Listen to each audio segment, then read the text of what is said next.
आज देखते हैं, ये भी जो क्वेश्चन है वो इलेक्ट्रिक फ्लक्स के ऊपर है मेरे प्रिय स्टूडेंट्स। देखिए क्वेश्चन क्या कह रहा है, इसको बढ़िया से हम लोग समझते हैं। Given a uniform electric field E equal to 5 × 10⁻³ newton per coulomb. I cap यहाँ दिया गया है। अगर गिवन की बात करें, दिया गया है इक्वल टू दे दिया है मेरे भाई 5 × 10⁻³ आई कैप न्यूटन पर कूलम। अब यहाँ जो आई कैप दिया है, इसका मतलब हुआ ये एक्स एक्सिस की बात हो रही है। किस एक्सिस की बात हो रही है? एक्स एक्सिस की। Find the flux of this field, ठीक है, फ्लक्स निकालना है, तो फाई की वैल्यू निकालनी है। Square of 10 cm on A side, मतलब स्क्वायर का जो साइड दिया है ए की वैल्यू दे दी गई है 10 सेंटीमीटर। ठीक है, वाईजेड प्लेन के पैरेलल में है, इसका मतलब एक्स एक्सिस की बात हो रही है। ठीक है, यहाँ ध्यान दो, एक्स वाई के पैरेलल में होगा, इसका मतलब जेड एक्सिस की बात हो रही है।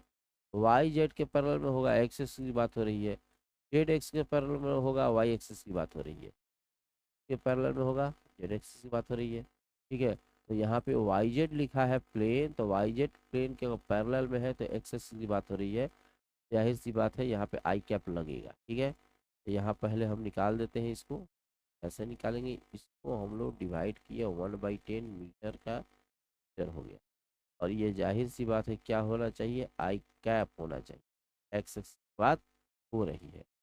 पी एस इक्वल टू क्या होगा? साइड का स्क्वायर होता है 1/10 स्क्वायर आई कैप। ये इसका स्क्वायर नहीं होता है, तो वहाँ पे जो होगा क्या क्या स्क्वायर हो गया। ये डी एस की वैल्यू आ गई। अब फाइव फाइव निकालेंगे तो फाइव इक्वल टू क्या होता है मेरे भाई? E dot. ई की वैल्यू कितनी हो गई? 5 × 10⁻³ डी एस की वैल्यू कितनी हो गई? 1/10 का स्क्वायर कट गया 5 newton metre square per coulomb. ये फाइव की वैल्यू आ गई, ये आ गया यहाँ तक। What would be the flux through the same square? ठीक है, सेम स्क्वायर का फ्लक्स क्या होगा? If the plane makes 30 degree angle with the x axis. अगर थीटा की वैल्यू दे दी गई है, इफ गिवन लिख देते हैं, theta equal to 30 degree, then how, कैसे निकलेगा? ठीक है, तो यहाँ पे फाई इक्वल टू निकाल देंगे। Phi formula, phi equal to होता है ई एस कॉस। थीटा की वैल्यू दे दी गई, तो ये फार्मूला लागू हो गया।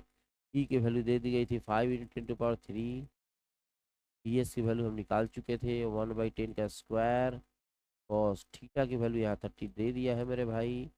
दूगो से दूगो कटेगा, ये हो जाएगा 50। यहाँ पर भी तो 50 होगा, 5 50 होगी। ठीक है, और यहाँ ठीक है, ये 50, ये हो गया cos 30, तो √3/2 होता है। कट गया, 3 मीटर स्क्वायर पर कूलम।